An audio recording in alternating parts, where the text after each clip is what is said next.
Assalamualaikum warahmatullahi wabarakatuh dan salam sejahtera kepada semua. Berjumpa lagi kita secara atas talian untuk hari kedua program Semarak Kecemerlangan Praktikum Unit V Ambilan Jun 2020. Saya Nur Ain Fitra binti Nok Syikin sebagai pengacara untuk slot yang pertama pada hari ini. Baik, sebelum kita memulakan slot pada pagi ini, marilah kita sama-sama muka majlis dengan Ummul Furqan Al-Fatihah.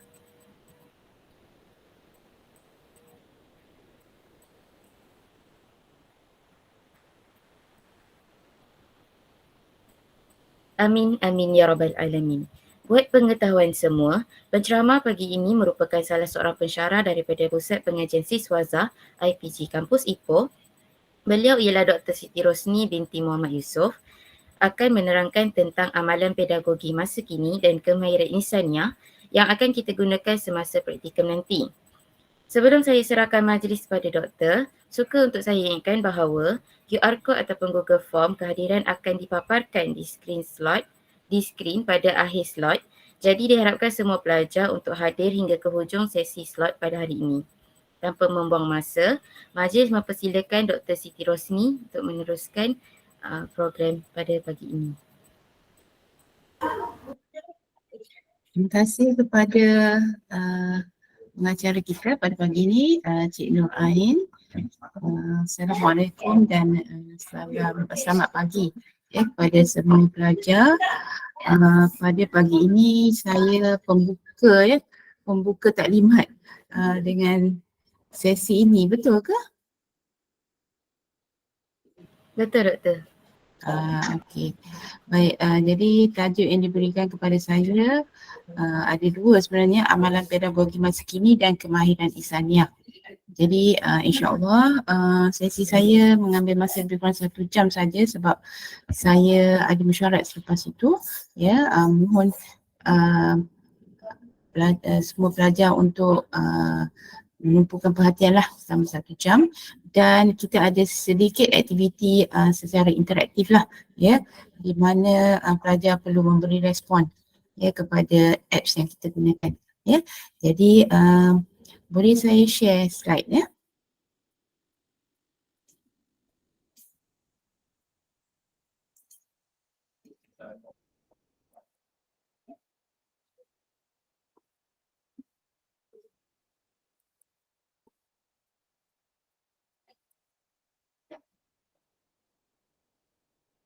Okey, sebentar ya.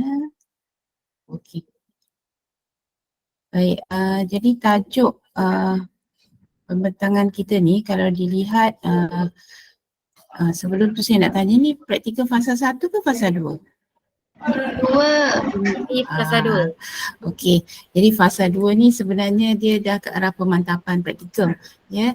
Dan kalau pelajar yang tak dapat cemerlang pada praktikum pertama, inilah satu platform untuk dia dapat cemerlang. Dan bagaimana untuk dapat cemerlang tu, nanti sepanjang bengkel ini dengar tips-tips yang diberikan oleh para pensyarah, ya. Sebenarnya apabila cemerlang tu, kalau dari bila saya memantau, saya akan tengok X factor. Jadi kalau pelajar ada X factor tu, tunjukkan. X factor ni bermaksud something yang orang lain tak ada, kita ada.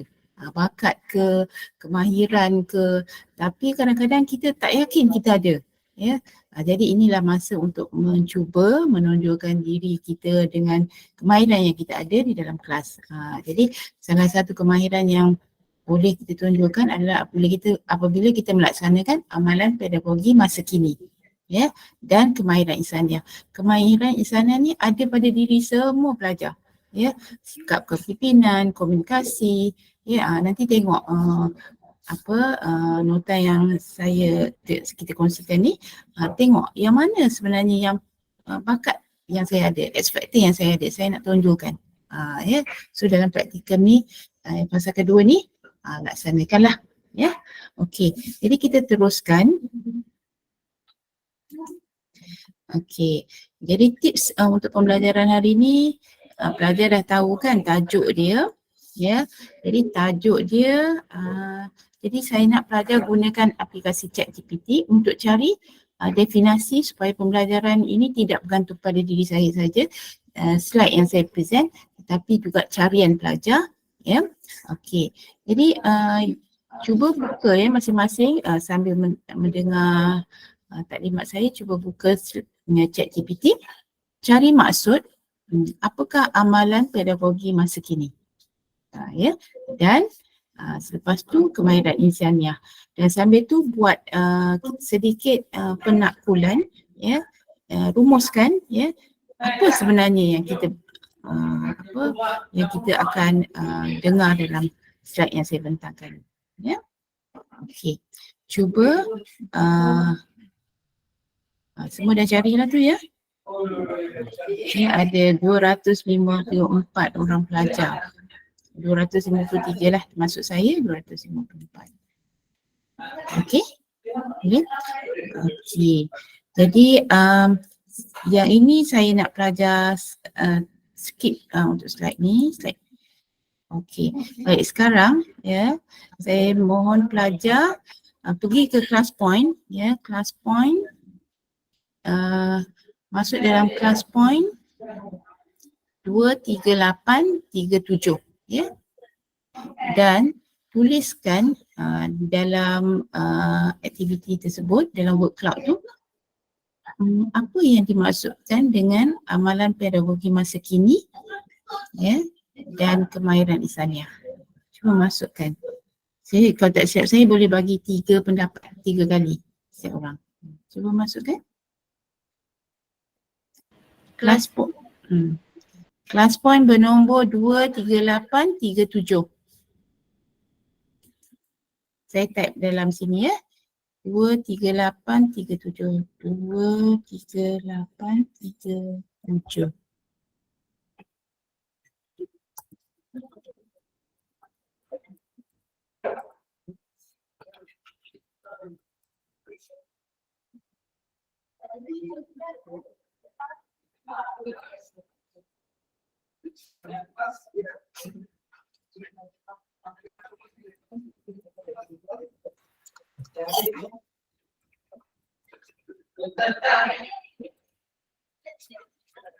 Gambar ini aneh.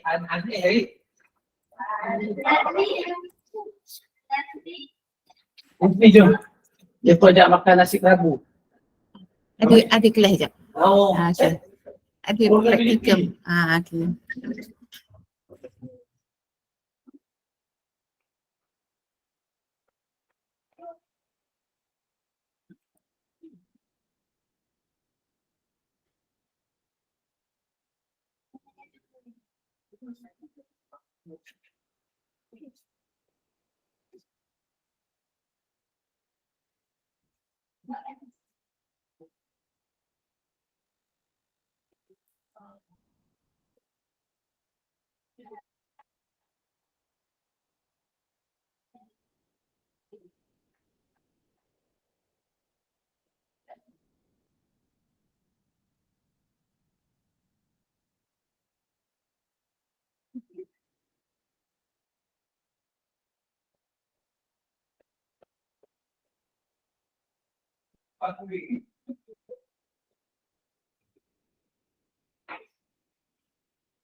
Okey, istilah kata tak boleh masuk jawapan panjang, ya tulis pendek-pendek saja.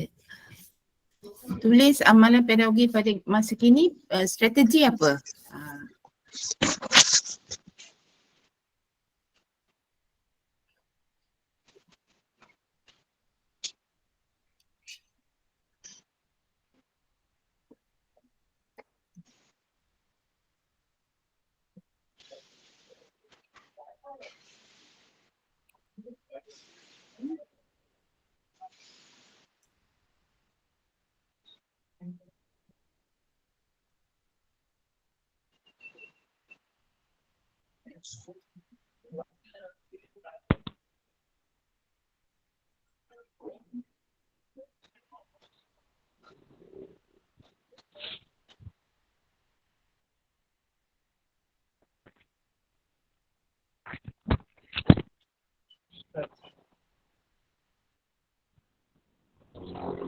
Okey, saya bagi lagi 2 saat.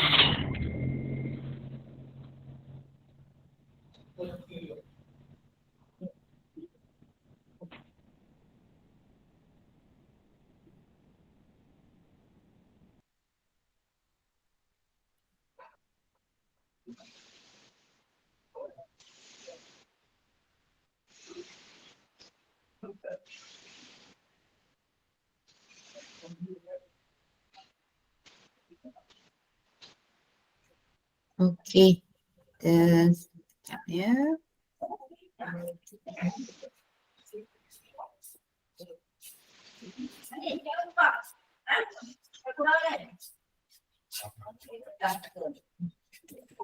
Waalaikumsalam.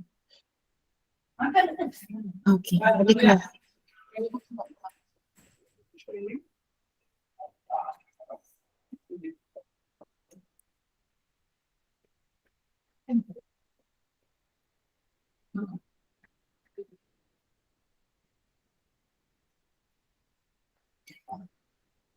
Ni jawapannya semua pelajar berikan ya, tahniah diucapkan. Jadi pembelajaran amalan pedagogi pada masa kini ya, belajar kolaboratif, betul, berpusat pelajar, penggunaan teknologi ya, kolaboratif, komunikasi, penilaian formatif, semua jawapannya ya.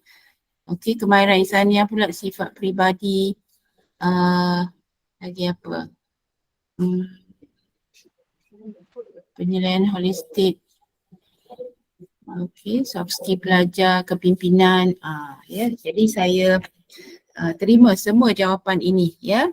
Dan tahniah saya ucapkan. Saya cuba bagi kepada diri anda. Ya, tahniah. Pagi-pagi dah cergas. Bagus. Ya. Okey. Jadi itulah sebenarnya ya intipati yang kita akan bincangkan ya. Ni macam revision je sebenarnya, betul tak? Ya. Okey. Jadi kita teruskan ya slide kita.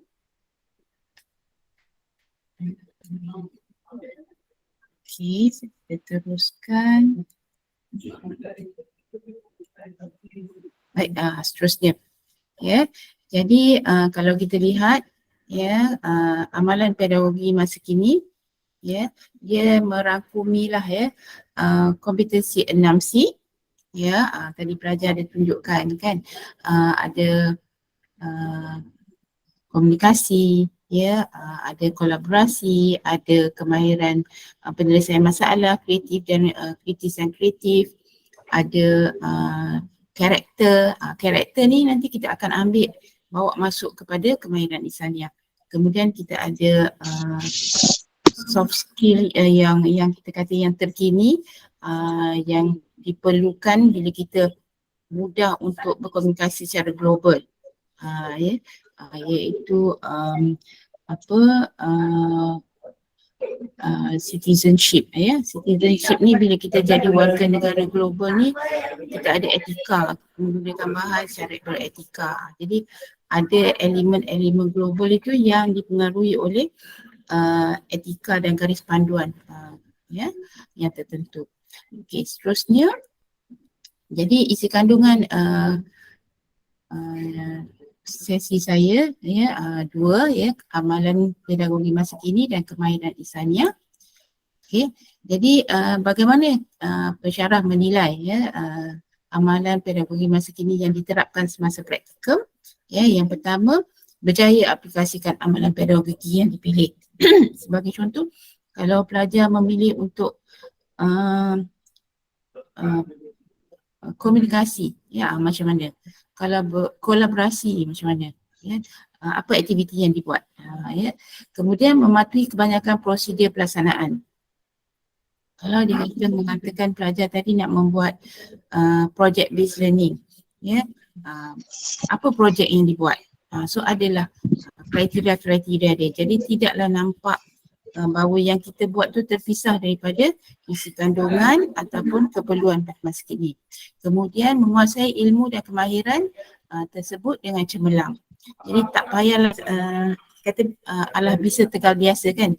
Apabila kita telah biasa melaksanakan kerja projek, melaksanakan komunikasi yang baik, dia dah menjadi suatu amalan ya.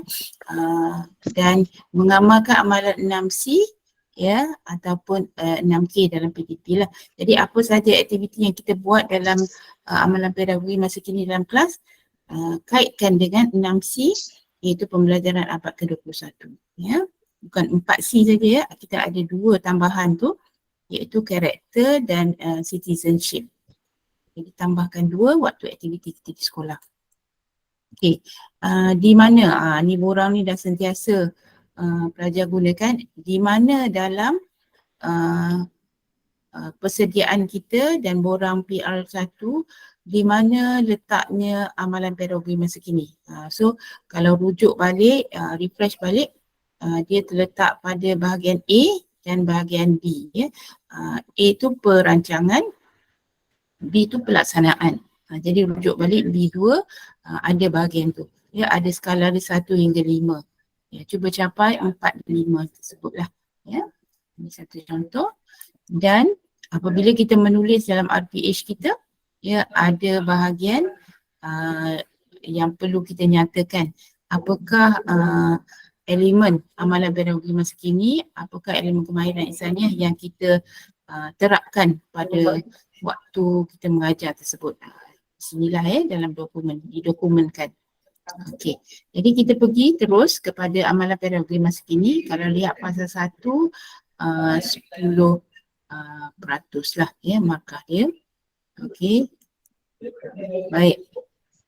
Kompetensi 6C ni karakter, kewarganegaraan, kolaborasi, komunikasi, pemikiran kreatif dan pemikiran kritis. Pemikiran kritis dan kreatif ni berkait dengan teknik penyelesaian masalah. Jadi kalau kita buat aktiviti penyelesaian masalah ya di dalam kelas, menyelesaikan satu isu, contohnya isu alam sekitar ke, gunakan elemen pemikiran kritis ya, minta pelajar memikirkan penyelesaian dan bagaimana nak melaksanakan penyelesaian. So itu 2 elemen telah dinyatakan ya di situ. Kemudian kalau kita membuat kolaborasi, kolaborasi biasanya ada perbincangan, pertuturan, bercakap, berbincang. So kolaborasi berkait dengan komunikasi. So bila buat aktiviti yang berkait dengan kerja kumpulan, ada kolaborasi dan tentu ada komunikasi. Jadi komunikasi tu berkait juga dengan adab ya, konten yang disampaikan ya. Kemudian karakter ni berkait dengan kemahiran insaniah, nanti kita akan bincangkan lebih lanjut. Dan kewarganegaraan berkait dengan kalau sekarang kita guna banyak bahan digital, jadi bagaimana etika-etika kita bila mengambil bahan dari internet, apakah kita buat copyrightnya ya, kemudian bagaimana kita buat citation ya, bagaimana kita memberi respon di internet dan sebagainya. Yang ini berkait dengan etika sebagai pengguna internet lah bila kita jadi satu warga negara global itu. Baik, seterusnya kita pergi kepada teknik lah yang saya panggil teknik yang pertama, pembelajaran terarahkan diri. Bila ya, bagaimana kita nak laksanakan pembelajaran terarahkan diri? Ada siapa nak cuba?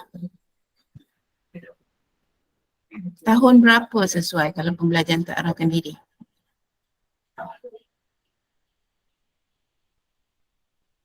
Tahap 2. Tahap 2 ya, cantik. Sebab tahap 2 dia telah mempunyai apa kita kata keinginan untuk mencari maklumat ya, untuk belajar sendiri, untuk mengetahui lebih lanjut. Jadi untuk tahap 2 dah jam 4, 5 dan 6 ya, mungkin dah boleh dah ya, dah boleh dah untuk minta pelajar cari sendiri maksud ya, mencari sendiri apa kita kata cara penyelesaian ya. Jadi di sini kita memberi empowerment kepada murid untuk berfikir ya, apa yang dia nak tahu lebih lanjut tentang sesuatu ya. Contohnya dia belajar tentang sistem solar ya, dia nak tahu tentang planet-planet. So tidak semuanya kita sebagai guru boleh nyatakan, kita mungkin boleh trigger saja, suruh dia cari lebih lanjut ya. Okay, ataupun nama astronaut berkait dengan Malaysia tentang sistem solar, ataupun kita kata siapa angkasawan Malaysia. Mungkin dekat mencari ya Datuk Dr. Syed Muzaffar kan. Suruh dia cari sendiri. Jadi ini adalah kita kata pembelajaran terarahkan diri. Jadi peranan guru bagaimana? Yang pertama boleh gunakan seperti yang saya maklumkan tadi, ada chat GPT. Ya, untuk sekolah rendah ada kita kata search engine yang lebih mudah. Mungkin kita boleh berikan search engine yang cara-cara yang mudah, yang bahasanya lebih rendah lah untuk sekolah rendah, ya, supaya dia boleh mencari sendiri. Okey, jadi dekat sini apa yang boleh aktiviti kita lakukan, pelajar, guru boleh merancang, kemudian pelajar boleh mencari maklumat bahan PDP. Ya, okey, pelajar diberi autonomi lah untuk mencari maklumat tersebut. Ya, dan ini secara langsung dia memberi motivasi dan menanam minat kepada murid. Tak semestinya dia mencari bahan tadi dari internet, ya, mungkin dia boleh bertanya cikgu yang lebih pakar dan sebagainya. Ya, okey. Dan untuk aktiviti terarahkan diri ni dia lebih kepada pemikiran kritis, kreatif dan inovatif dan fokus pada penyelesaian masalah. Dan cantik kalau pelajar dapat melaksanakan aktiviti ini dalam kelas, ya. Okey, dan disesuaikan dengan isi kandungan yang kita nak sampaikan lah, ya. Okey. Okey, seterusnya pembelajaran kooperatif, dinamakan juga pembelajaran kolaboratif, ya, kooperatif, kerjasama, ya, membawa maksud yang sama, di mana pelajar guru membentuk kumpulan atau pelajar membentuk kumpulan dan bekerja bersama-sama.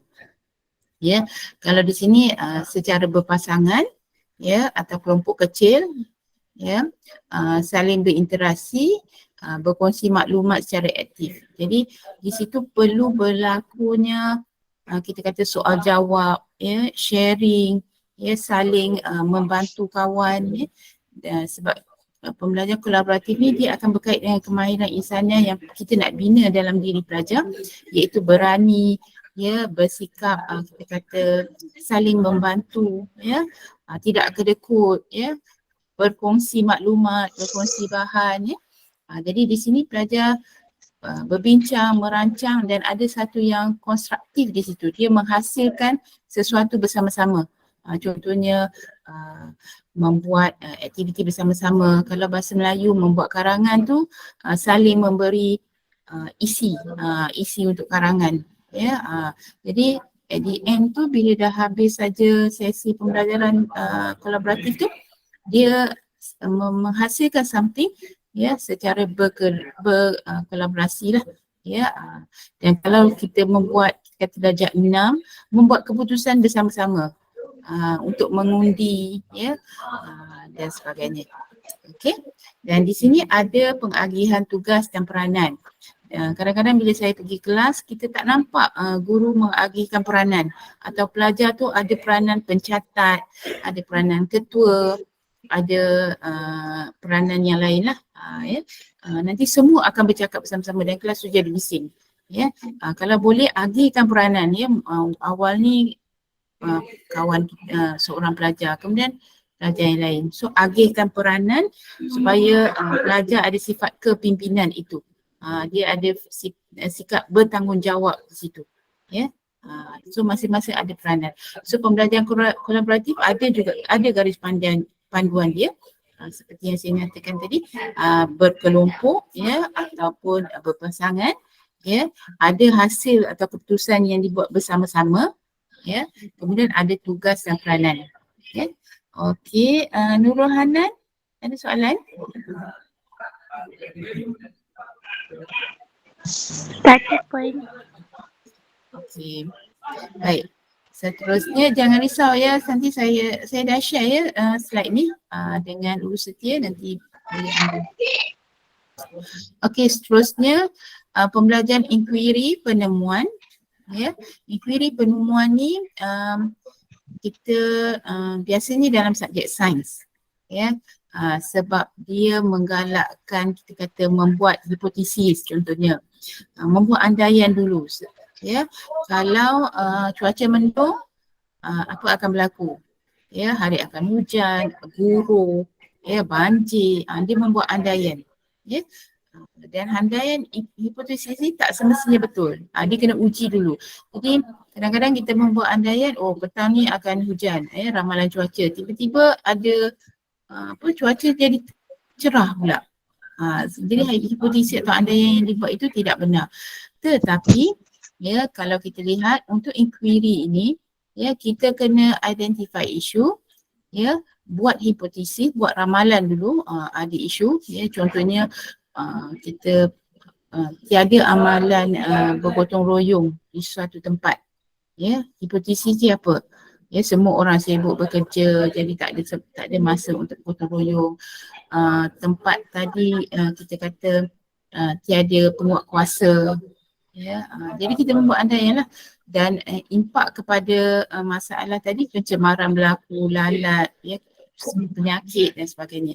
Jadi kita mengumpul maklumat, menguji hipotesis. Jadi macam nak menguji, kita buat soalan lah, inquiry based. Kita tanya, kalau semua bergotong royong, sampah serap tadi akan dibuang, akan habis. Kalau ada penguat kuasa, akan bersih lah sebab akan kena denda siapa yang buang. Jadi kita membuat hipotesis tu untuk mengetahui sama ada andaian kita tu betul atau tidak. Jadi kemudian kita analisis maklumat dan membuat rumusan. Kalau dalam kelas, boleh tak kita buat inquiry ni, aktiviti inquiry ni? Agak-agak dalam masa katalah 1 jam, 2 waktu mengajar, sempat tak buat aktiviti inquiry?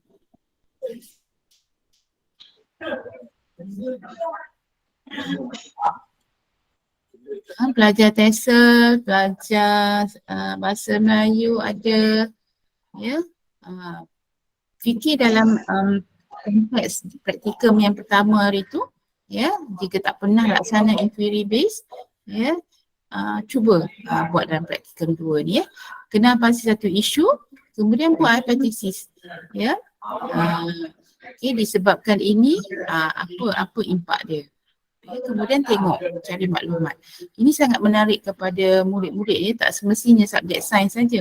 Subjek-subjek lain juga, terutama tentang penyelesaian masalah alam sekitar, masalah sosial. Kalau dalam konteks kita ada isu-isu yang kita nak minta pelajar beri idea, berfikir, bertanya soalan, so boleh buat secara inquiry. Saya teruskan.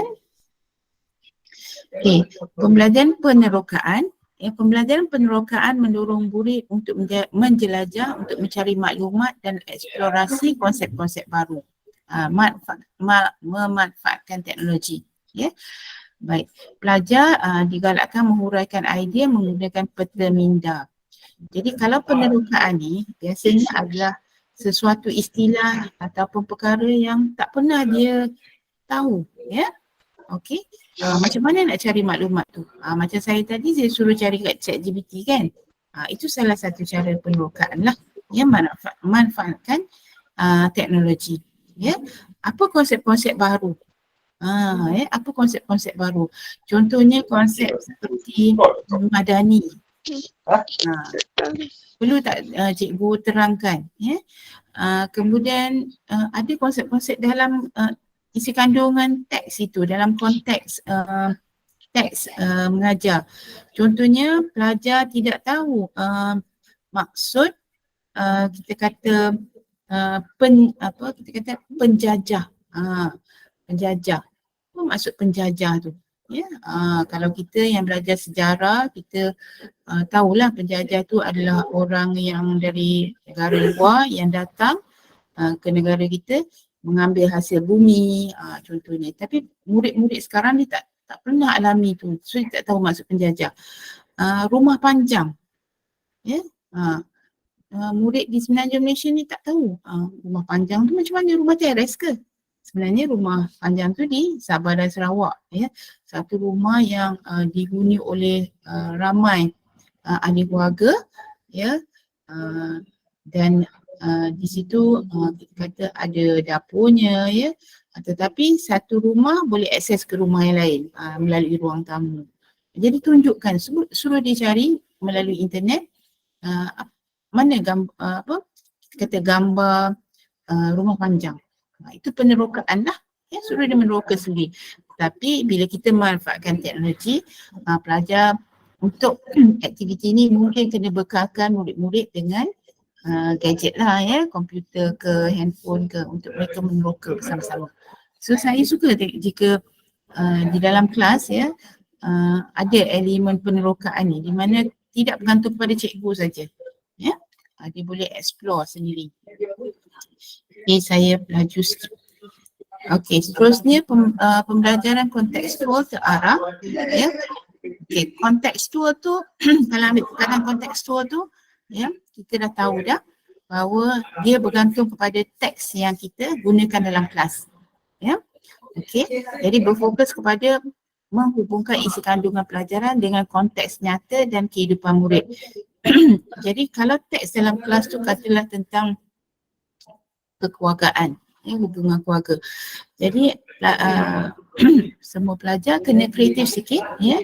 Kita tahu di Malaysia ada pelbagai hierarki keluarga, struktur keluarga. Ya, kaum Cina struktur dia begini ya. Kaum Melayu begini. Kaum India begini dan lain-lain. Mungkin ada struktur keluarga yang apa nama panggilan untuk ibu bapa? Apa nama panggilan untuk kita kata saudara-saudara adik-beradik kepada ibu dan ayah kita, contoh bapa saudara. Apa panggilan kepada datuk dan nenek? Apa panggilan kepada saudara-saudara daripada bapa saudara kita, sepupu-sepupu kita, ya. Begitu. Jadi kaitkan supaya daripada teks kita jangan bergantung kepada teks sahajalah. Kembangkan idea dan berkait dengan kehidupan murid. Ya. Dan biasanya konteks itu boleh jadi konteks kita kata lokal Malaysia, boleh jadi konteks international. Ya, jadi kalau international tu mungkin boleh gunakan video untuk menerangkan. Tapi kalau konteks Malaysia, aktiviti-aktiviti yang berkait dengan dunia realiti mereka. Ya, ini sangat aktiviti ini sangat kita kata dekatlah dengan murid-murid kita. Ya, dan selepas tu boleh buat refleksi lah. Minta mereka membuat refleksi dan kita dengar ya. Kalau dalam kelas tu ada 20 orang ya, diharapkan bila kita buat aktiviti yang meminta pendapat pelajar, murid-murid kita, semua orang dapat present. Ya, mereka akan merasa bangga ya.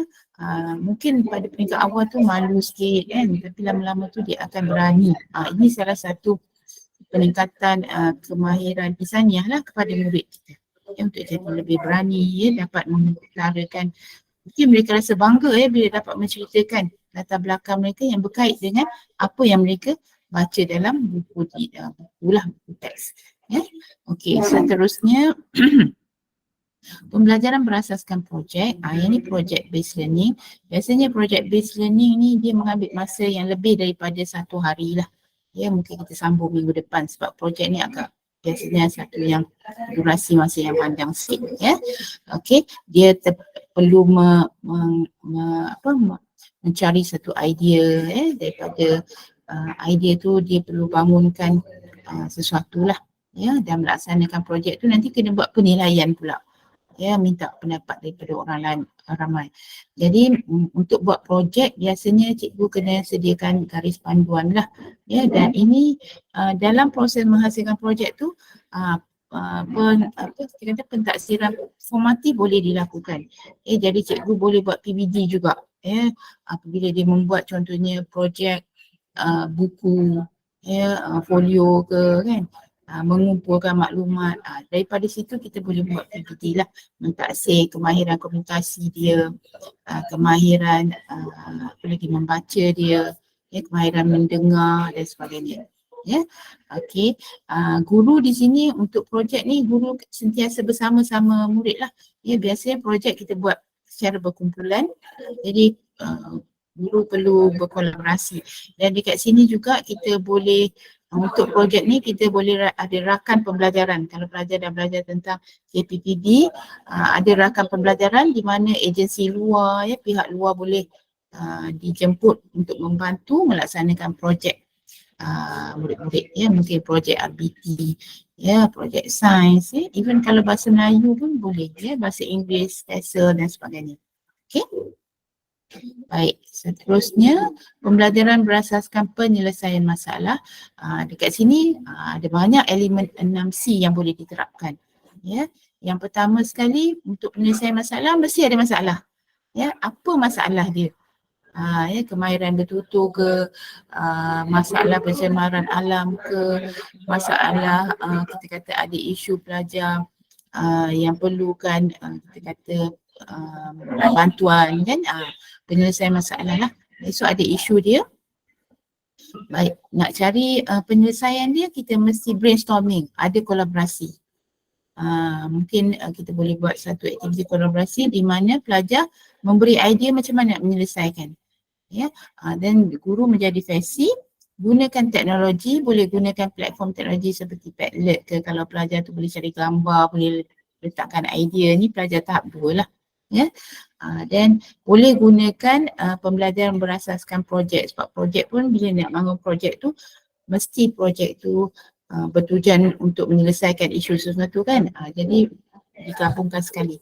Dan di sini juga penyelesaian masalah ni mesti at the end tu hasil dia idea yang konstruktif lah, ya, idea yang dapat menyelesaikan isu. Ya, okey. Baik, seterusnya pembelajaran berasaskan otak atau brain based learning. Ya, di sini menggunakan kognitif secara total lah. Ya, pelajar kena berbincang ya, kena tahu bagaimana hendak menyampaikan apa yang abstrak daripada otak masing-masing tu, dia terfikir tapi saya nak sampaikan. So kita mungkin menggunakan peta minda ya, jadual dan sebagainya lah ya, untuk kita kata menyampaikan ya dalam bentuk yang boleh difahami oleh orang lain. Jadi mungkin kita akan kata ekspresi untuk menyampaikan tu mungkin disampaikan dalam bentuk yang seni. Contohnya nak bersajak ke ya, nak meluahkan perasaan menulis surat ya. Lepas tu kita kata semua kita kata, yang berasaskan otak ni semua kita kena kalau kita kata cognitive based tu tak semestinya murid yang pandai ya, yang dapat menjana idea. Mungkin idea yang simple-simple dari murid yang biasa-biasa tapi penyelesaian dia wow ya. Sebab dia melihat, membuat pemerhatian untuk kehidupan hari-hari dia kan. Jadi dia berfikir, oh ini cara yang paling senang untuk menyelesaikan masalah. Ya, okay. Jadi di sini kita boleh menggalakkan murid untuk melaksanakan aktiviti ini, tetapi kita mesti memberi satu isu untuk dia berfikir. Ya, dia berfikir dan menggunakan ilmu pengetahuan yang dia ada, menggunakan pengalaman yang dia ada, ya. Kemudian dia meluahkan sesuatu dalam bentuk yang boleh difahami oleh orang lain. Ya, sama ada nyanyian ke, tarian ke, lukisan ke, kita boleh terima semua. Ya, itu idea dia. Ya, idea yang daripada abstrak kepada konkret lah. Maksudnya dia boleh sampaikan kepada orang lain. Daripada bentuk penulisan dia, ya, dan sebagainya. Okey, ini sangat menarik. Okey, so clear ya kepada semua pelajar ya tentang amalan pedagogi masa kini?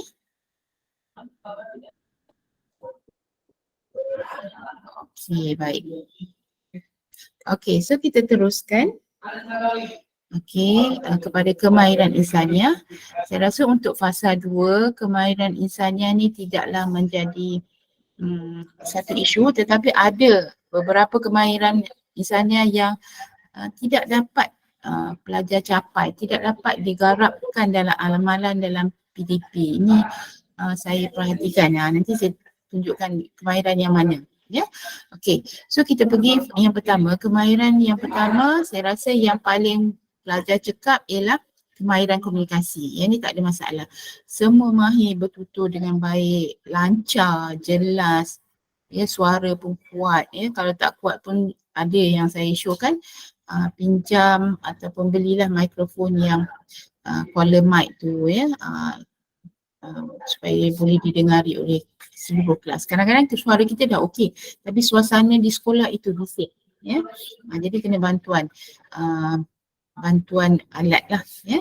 Jadi kita sebagai penyampai ya, kita ada mesej nak disampaikan dalam bentuk lisan, dalam bentuk digital aktiviti, dan mesej itu mesti disampaikan secara jelas ya. Tulisan di papan putih ya, jelas.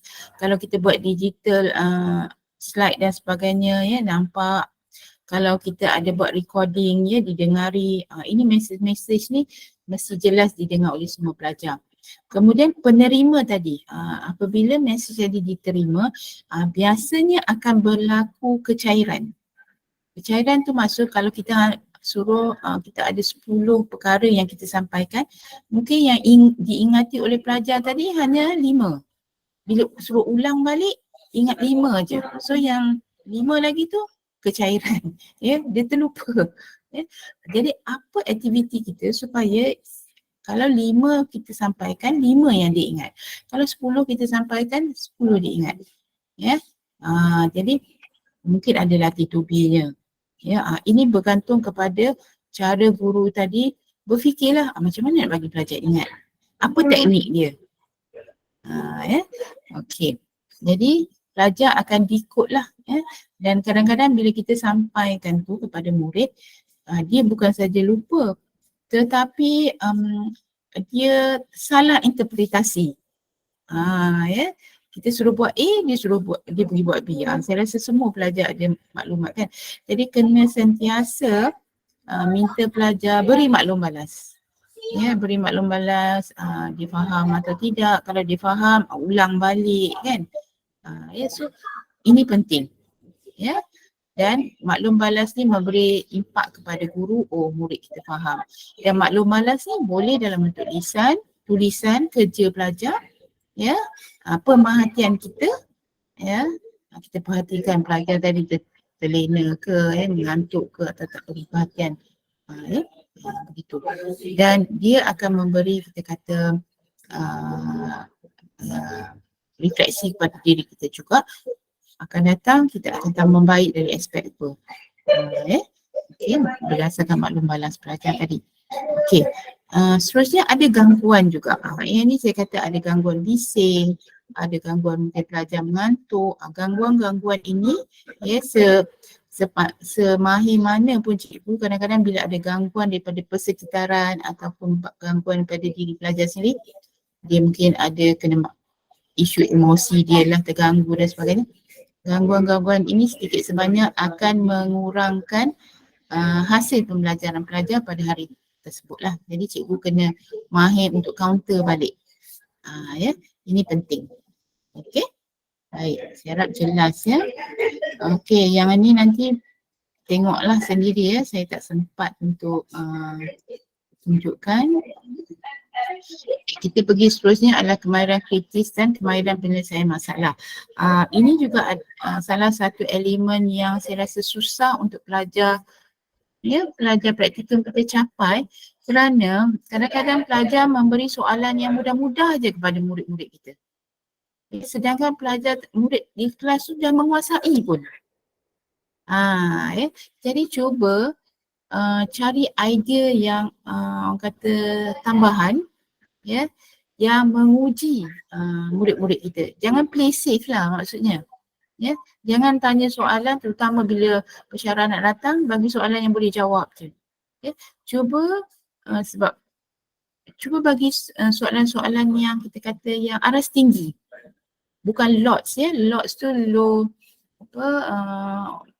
order thinking tu ya, kurangkan. Bila dia dah menguasai ya, bagi yang lebih tinggi sikit. Ya. Bagi HOTS ya, soalan-soalan HOTS.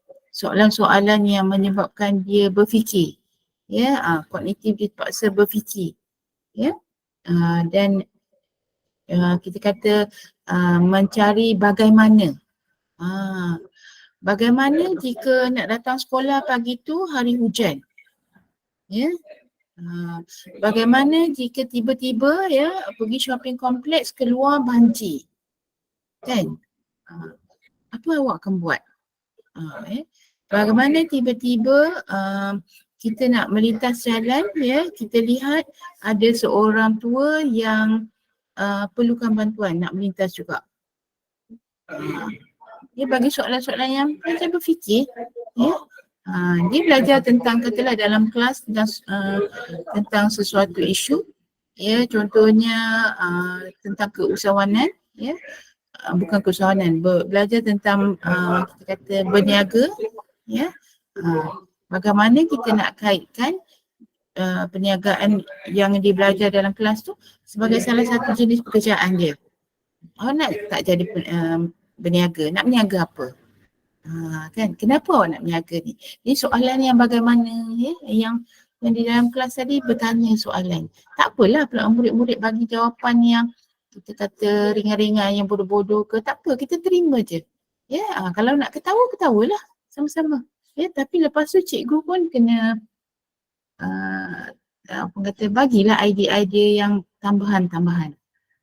Jadi di sinilah kita kata kita menggalakkan kemahiran berfikir itu, dan secara langsung kritis, ya, perbandingan sebab akibat, perbandingan kita kata impak sesuatu perkara, ya, dan dia murid-murid kita boleh menyelesaikan masalah. Jadi untuk fasa 2 ni saya harap semua pelajar orang kata upkan diri sendiri. Lebih daripada fasa 1. Kalau fasa 1 dulu baru dapat 80 markah, kenapa saya dapat 80 markah? Ya, upkan sikit. Perlu naik ni, ya, at least dapat A plus. A plus tu dah cemerlang kan? Up sikit. Ya, janganlah yang sama, ya. Kalau masalah pun kita sendiri kena latih diri kita, macam mana nak baiki, tanya orang, ya, baca, ya. Okey. Baik, seterusnya kemahiran sosial kerja berpasukan, ini sama dengan aktiviti kolaboratif, ya. Jadi dalam kumpulan ini boleh kita kata tambah baik, selain dari tadi kerja berpasangan, berkumpulan, ya. Mungkin mereka mempunyai kemahiran yang sama ataupun kemahiran yang berbeza supaya saling belajar dari rakan-rakan dia. Jadi kena sentiasa rotate lah, jangan kumpulan yang sama. Ya. Okay, kemudian pelbagai kebolehan. Jadi bila buat kerja kumpulan tadi, janganlah bila kita nak buat satu aktiviti yang besar saja, ya, nak buat projek je baru kerja kumpulan. Buat saja jadi aktiviti kumpulan ni supaya dia menjadi satu normal lah, buat aktiviti. Ya, melaksanakan projek, dia bermain, ya, main peranan, buat kajian, lawatan. Jadi dia dah biasa. Oh, kalau nak buat lawatan, ni peranan dia. Dah tahu dah. Kalau nak buat aktiviti menulis karangan bila kerja kumpulan, okey, begini. So ada pelbagai kemahiran lah yang dikuasai semasa kita laksana kerja kumpulan, ya. Okey, so seterusnya pembelajaran sepanjang hayat dan pengurusan maklumat. Untuk kemahiran insaniah ini, dia impak dia kepada pelajar sendiri, ya, yang cikgu yang praktikal, dan juga murid kita. Jadi kalau kita nak aplikasikan pembelajaran sepanjang hayat, kita sendiri kena sentiasa tambah ilmu. Saya ada juga yang guru-guru pembimbing, ya, maklumkan pelajar-pelajar IPG sekarang lebih guna digital. Dia lebih menggunakan digital. Jadi apa yang berlaku, dia terlupa bahawa dia ada juga bahan-bahan mawujud yang boleh digunakan. Ya. Jadi di situ pelajar kena kata pembelajaran sepanjang hayat ni kita make use. Kalau amalan tu dah terbaik, gunakan bahan-bahan mawujud itu dah sesuai, teruskan. Ya, tapi jangan tinggalkan maklumat digital. Dan kita kena sesuaikan dirilah. Ya, kalau di sekolah tadi tak ada digital, kena sesuaikan dengan menggunakan bahan mawujud. Jadi belajar relearn ini adalah proses pembelajaran sepanjang hayat.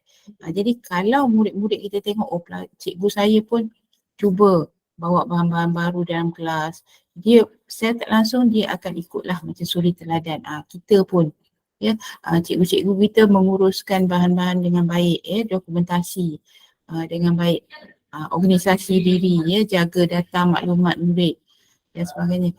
Dia memberi impak kepada efisiensi kita yang dapat dijemakan dalam kelas dan murid kita nampak juga.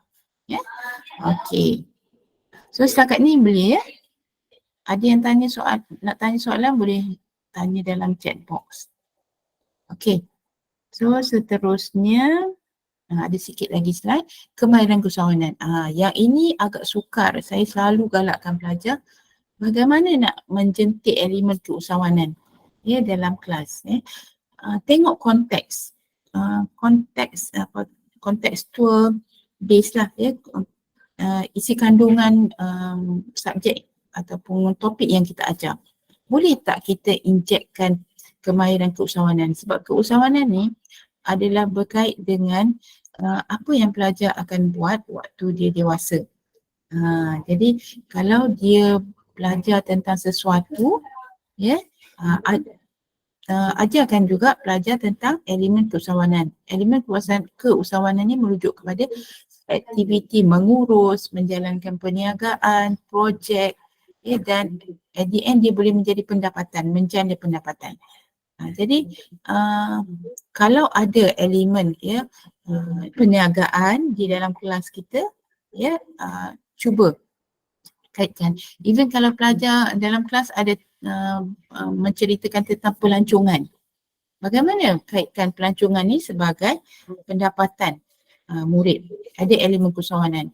Mungkin boleh minta pelajar kenal pasti, ya, apa tempat-tempat yang menarik yang boleh menjadi menarik minat pelancong, ya. Dan bila pelancong pergi sana, apa yang kita boleh berniaga, ya. Even kalau fotografi, ya, menjual gambar-gambar, menjual hasil produk kampung tersebut, ya, semua tu boleh. Menjual barang terpakai yang telah di-recycle, ya. Jadi ini adalah elemen yang mesti diterapkan, ya. Pilih salah satu. Dan kalau pelajar dapat menonjolkan ni, saya rasa dia akan menjadi dua dalam satu lah. Satu, kita dah dapat inject satu idea kepada pelajar tentang satu jenis kerjaya, dan satu lagi secara tak langsung kita dah bantu pelajar untuk berfikir, ada banyak jenis pekerjaan yang dia boleh kerja. Pada bila dia dewasa, tak semestinya pekerjaan-pekerjaan yang normal, yang bekerja dengan orang lain. Sebab keusahawanan ni banyak berdikari, berdiri sendiri, kan.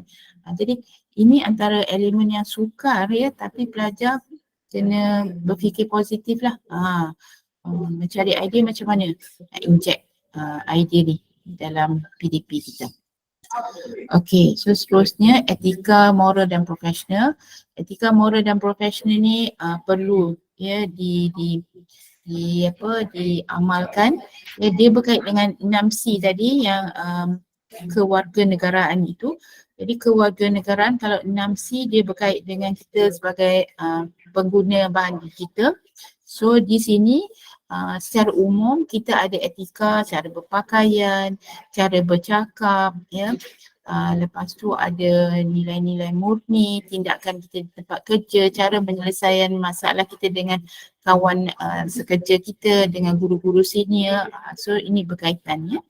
Okey, dan hormat orang lain, ya, mengambil berat, dan kalaulah dapat, ya, praktiskan, ya, sikap simpati, dan kalau lebih tinggi, ya, adalah sikap empati. Saya suka tanya pelajar, ada perbezaan apa simpati dan apa empati. Kalau simpati tu kita akan, saya ada kawan demam, kan, kita kata, saya doakan awak sihat, ya. Kalau empati tu apa? Lebih tinggi lagi.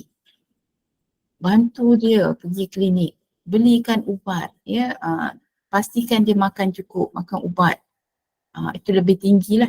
Jadi empati ni dia perlukan masa, luangkan masa, ya, untuk meraihkan orang, untuk bersama-sama membantu orang. Jadi kalau boleh, guru perlu ada sikap empati lah, ya, tapi janganlah berlebih-lebihan, ya. Setidak-tidaknya simpati. Ya, jangan tak ada perasaan langsung. Orang jatuh, orang demam, kita buat dek je kan. Itu bukanlah dua-dua tu. Ya, kalau boleh kita ada simpati, dan kalau kita ada masa ruang, ya, ada tenaga, pergilah ke arah empati. So kita tanya diri kita sendiri, kita orang yang bagaimana? Ya, itulah kena ambil berat lah. Okay, so integriti, kejujuran, tanggungjawab, keadilan, kepercayaan, hormat, empati. Ini antara elemen etika dan moral lah. Ya. Okay, so seterusnya kemahiran kepimpinan. Okay, saya rasa ini adalah elemen kemahiran insania yang akhir. Kepimpinan, setiap guru adalah, sebenarnya setiap manusia dia adalah pemimpin kepada keluarganya. Ya, first dia kena pimpin diri dia dululah. Ya. Okay. Jadi tunjukkan ya, seorang guru ni sekarang ni kita ada ramai kawan-kawan bersama kita, tapi akan datang kita akan bekerja seorang-seorang kan. Ya, kita pergilah kat mana kita dipostingkan.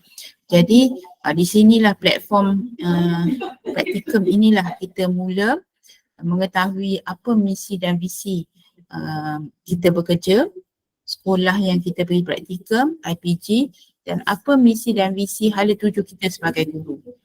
Kalau kita nak jadi guru yang cemerlang, kita akan buat terbaik, dokumentasi yang terbaik, amalan pedagogi yang terbaik dalam kelas, dan semua elemen ataupun karakter sebagai seorang guru. Ya. Kemudian kemampuan untuk menginspirasi, memotivasikan orang lain. Ini murid-murid kita lah. Ya.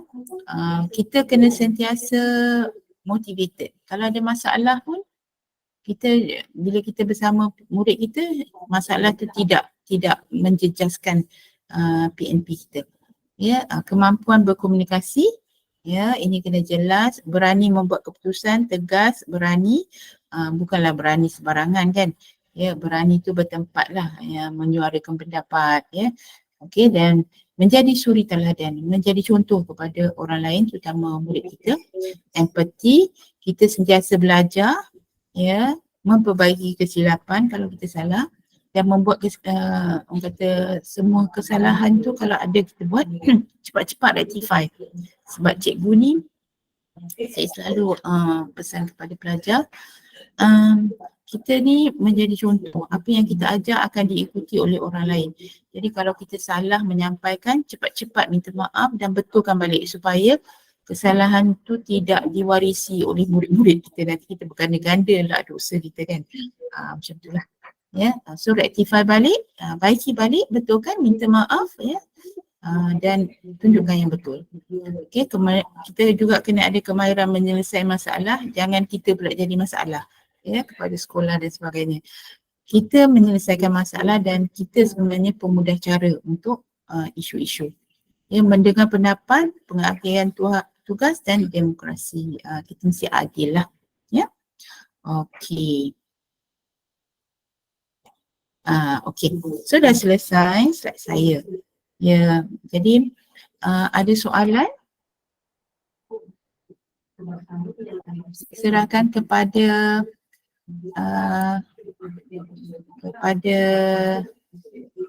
MC kita untuk membuka soalan jika ada soalan. Jumpa semua untuk mengajukan soalan jika terdapat sebarang persoalan yang memerlukan jawapan.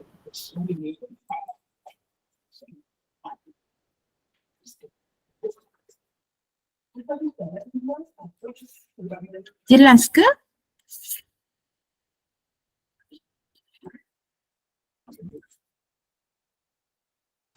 Jelas, Doktor. Okey. Okay. Link kehadiran ada terdapat di bahagian ruangan komen ataupun chat.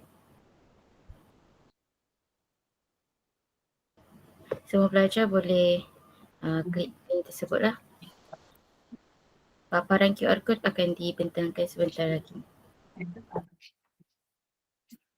Okey, jadi akhir kata jika ada apa-apa soalan, boleh gunakanlah WhatsApp saja kepada saya kalau saya dapat bantu. Ya, jadi saya ucapkan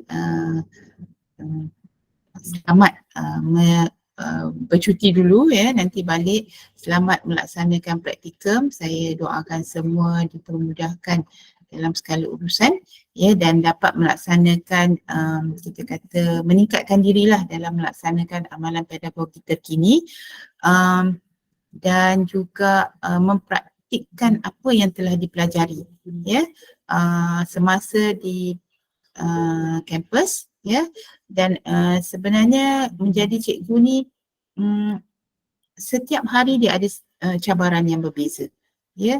Jadi kalau saya lah ya secara peribadi, saya menerima ya, saya tidak mengatakan tolak tidak ya kepada apa-apa saja tugas yang diberikan.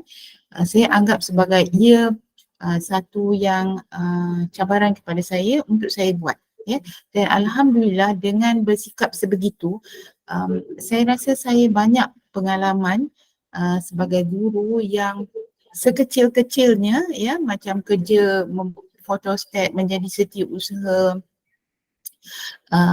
membuat inovasi sehinggalah membawa pelajar untuk membuat pembentangan peringkat kebangsaan dan antarabangsa ya. Kemahiran insania yang saya praktiskan itu ya memberi keyakinan diri saya, oh saya boleh ya, tetapi dia bermula dari macam tu lah praktikum tu, kecil-kecil ya, sikit-sikit lama-lama kita akan membina confident diri kita ya, kita boleh berhadapan dengan audiens yang lebih besar. Jadi saya harap pelajar dapat bersikap berani mencuba ya, jangan kita kata menolak ataupun saya tak nak buat ni, saya tak nak buat ni menerima semua sebagai satu ilmu yang kita akan bawa ya, kalau pekerjaan ini sehingga kita pencen ia akan berguna kepada kita ya. Jadi kalau kita ditempatkan di sekolah yang kata agak daif ya, kita terima ya, supaya dia menjadi nanti kita tahulah macam mana penyelesaian masalah dia. Okey, ada yang nak bertanya soalan? Macam ada yang angkat tangan?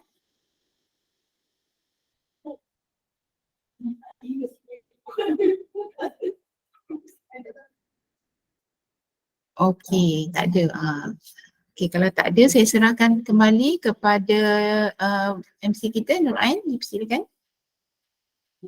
Terima kasih diucapkan kepada Dr. Siti Rosni binti Muhammad Yusof atas tips, nasihat dan pencerahan yang diberikan sebentar tadi. Dengan itu berakhirlah slot pertama kita pada hari kedua ini. Sekian, terima kasih.